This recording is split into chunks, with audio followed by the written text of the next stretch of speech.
Yeah. So,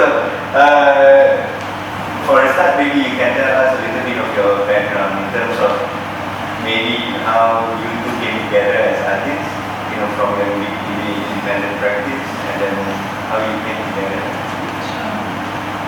Well, Sean and I both had a solo practice happening for about a decade, and we started working on a very large scale where we were constantly helping each other out all the time, and then just through perhaps living together, we used to run an artist-run space together. So through living together, and our ideas started coming into each other's works in our solo works, it kind of was a natural progression to just start working together because we were just helping each other out without even realizing our ideas were coming into each other's work anyway. That's what they say about people who live together. After a certain amount of time, you bleed into each other.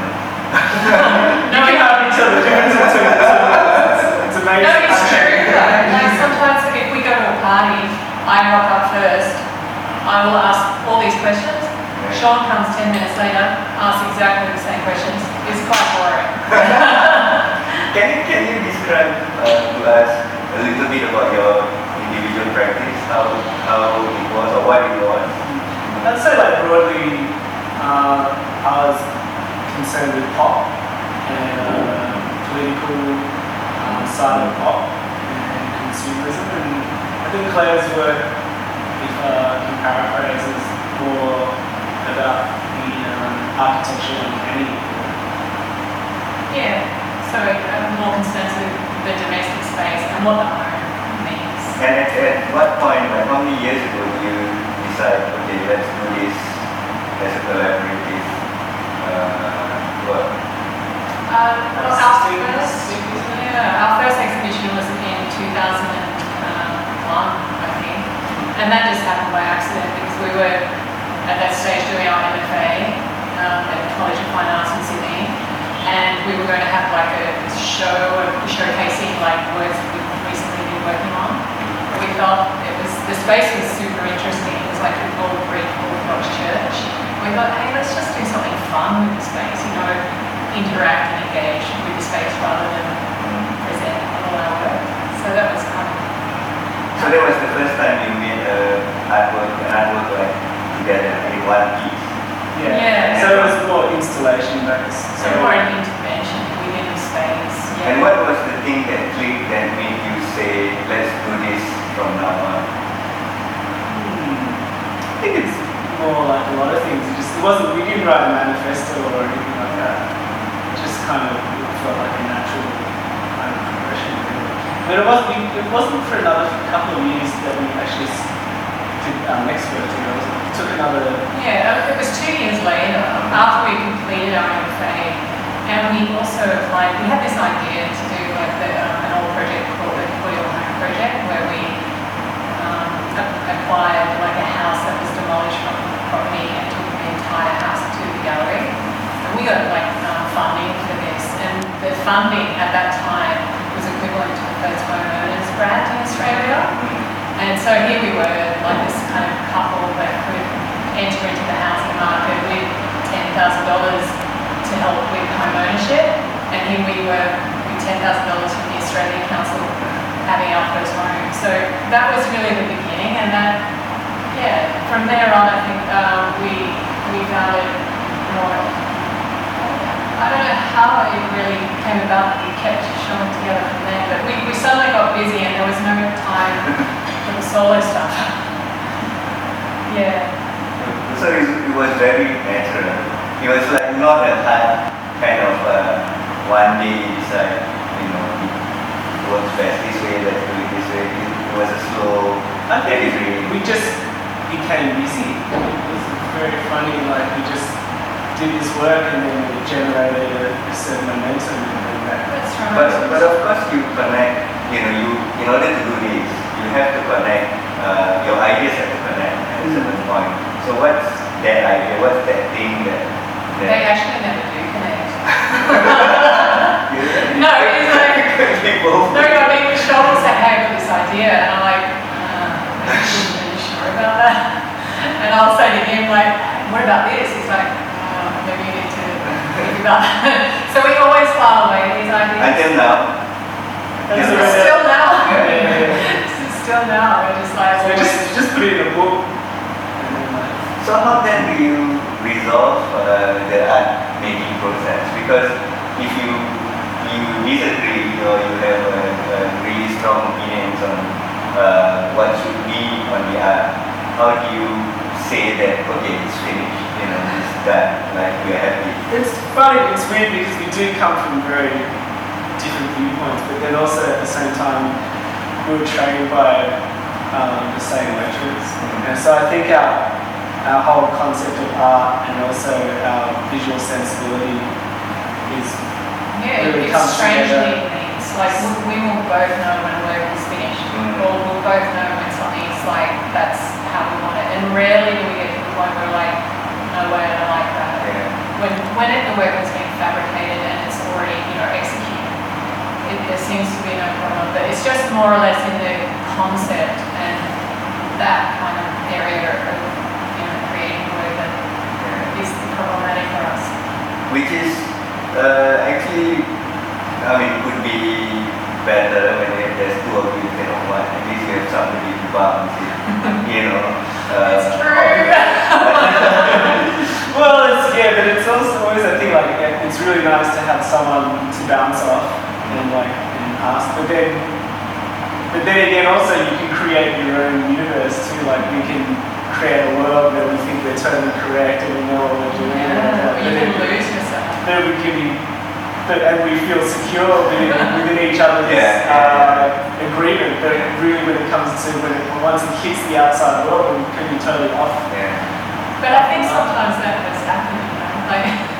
But it happens. I guess it happens with all artists, even with curators.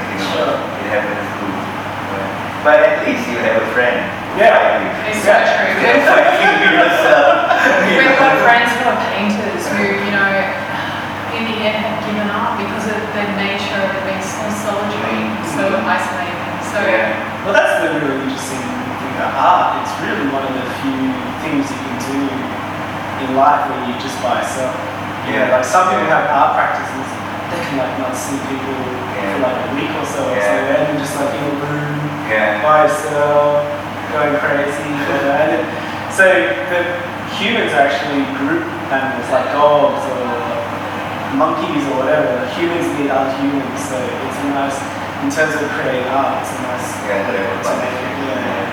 So in terms of from where you started till where you are now, what would you say has been the progression of ideas and in terms of approach to art making? What was it before compared to what it is now? I think in really general terms, we use our practice to try to make sense of the world around us. I guess most artists do, but I think particularly our art practice feeds into our worldview and our lifestyle and worldview feeds back into our art practice. So if you look over, work that we've done before, we don't really stick to one particular medium or we like to try out different techniques and things like that. Our practice is very, a lot of different things going on, but then I think there's still that core of using our practice to try to figure out what's going on. Yeah, it's like I can find that work is informed by how we are living our lives. Like a lot of for the last decade we've done many residencies, and I see this kind of transience or this longing for being within the home or the domestic sphere somehow is informed by work, and vice versa. The work kind of informs the way we live as well. So the art matures as your family, you grow as a family, and I'm imagining that because one of the works here talks about the child. I'm assuming your child. It's not really our child, but it's like, I think, of course, starting a family and stuff, it's a pretty, it's one of those life-changing things. and it does give you another perspective on life. I think I'm not sure how overtly it's come through our work, but I guess because a lot of our work has already focused upon the domestic and the architectural communities where the family life also leads into that. And like coming directly to the exhibition here, Effing the Ineffable, very, very Australian title, I think. You know, I love it, because, to have that, you need to be brave to be able to show this kind of titles, But I love the spirit, and I think it links to the idea of what is in your work, the idea of language, or, the problem of language, and we are talking about IKEA here, right, or IKEA instruction manuals that supposedly is easy to comprehend because it uses visuals mainly, and we are in a scope of visual arts. So, could you tell us a bit of your, the wrestling with language here within, this body of work? Yeah, I guess we've used all these components of what are furniture pieces and IKEA furniture pieces, which have been placed together in a misconstrued fashion on walls, and then taking like the Rosetta Stone as our beginning piece to look at Egyptian hieroglyphics. We've looked at how information has been conveyed or passed on through generations, and the Rosetta Stone has been used to crack the code of like hieroglyphics, but we haven't been given any kind of stone to crack the code of IKEA. Not yet, but do you read hieroglyphics? Can you? No, we had one when we just started doing this project, and our son was talking about hieroglyphs to his friends. Yes, I know this hieroglyph. And it turned true. Like hieroglyphs is something really strange in that Egyptology in general, people are really interested in it. It's still something mysterious and fascinating for people. I came across somewhere that there is a belief with all things Egyptian, right? Like not just the hieroglyphs, but also the monuments, the pyramids that they built. It's sort of deliberately designed to be cryptic, such that only at a point in time much later would people be able to unravel and therefore understand or discover their immortality, their riches, and everything about them, the culture, the history. So there's this theory about that it was deliberately made difficult. Wow. So that and it was designed to survive these thousands of years. Because they wanted to live forever, and they wanted people to know that they were rich, they were powerful, they were, what do you say about that? Well, I think Egyptology has always lent itself to these kind of conspiracy theories. And so,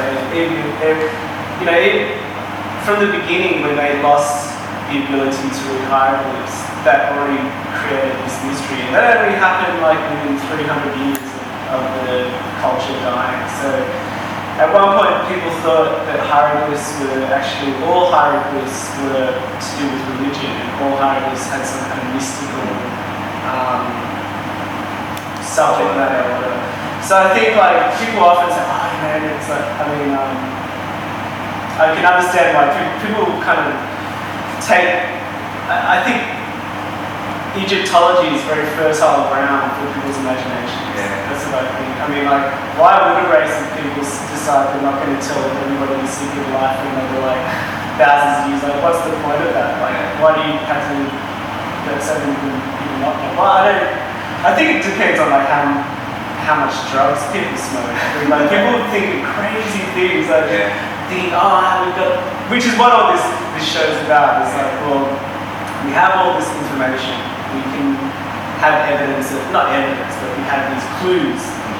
And then how we put these clues together, we come up with these theories. And it's the same way, just because you have an internet connection and you can read, doesn't necessarily mean that you can be like a theorist. Yeah. Like, in the same way that just because you can buy IKEA piece of furniture and read, doesn't mean you can suddenly become a carpenter and put their furniture together properly. And it's like, that's how these mistakes happen, and people create these crazy things like, Egyptians are aliens, or Egyptians like had immortality, or Egyptians do this and so on.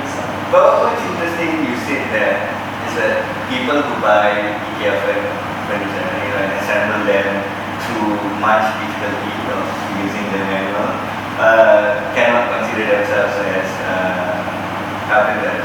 However, there's a lot of people out there who, like you, have used IKEA furniture and turned it into something else. They hack the furniture, right? Sure. And, you created art out of this furniture. And I mean, here we have, if I'm not wrong, these are parts of a table. Sure. And they're called the leg table. Correct. See, I even memorized it. They are one of the cheapest things you can buy of IKEA. And comparing this material to Egyptian artifacts and effigies and all that, the durability of it, is total opposite. Is there a kind of symbolism or kind That of... was the intention, and we wanted to use the most ubiquitous piece, from IKEA, the lap table. I mean, it's not the only thing there, but the lap table. Hopefully, it's something that people will recognise straight away. Yeah, I think so. Well, yeah, that's the whole thing, is that just thinking about the life that we lead, and the Egyptians literally carved everything into stone, and they had this amazing evidence of their culture that has lasted to this day. So, But even then, like the Rosetta Stone was found in a buttress of a building. Yeah. And it wasn't until it was discovered that there were clues to cracking these hieroglyphs. but yeah, just thinking about in relation to our culture. So what are we going to leave? In like 5,000 years' time, what's going to be left of our culture that people don't make any sense of? It's just going to be Landfill. How about can we talk a little bit about the images that you use? Are they listed off actual, how do you say this in Egyptian terms? So a lot of them are from their temple roofs and stuff. This one's from the Valley of Kings. Yeah. It's a constellation, so all these circles, you have the stars with all the gods like connecting. Related to the stars. Yeah. So again, it's like another form of language, similar to the hieroglyphs, but using a constellation as another way of conveying or reading into information.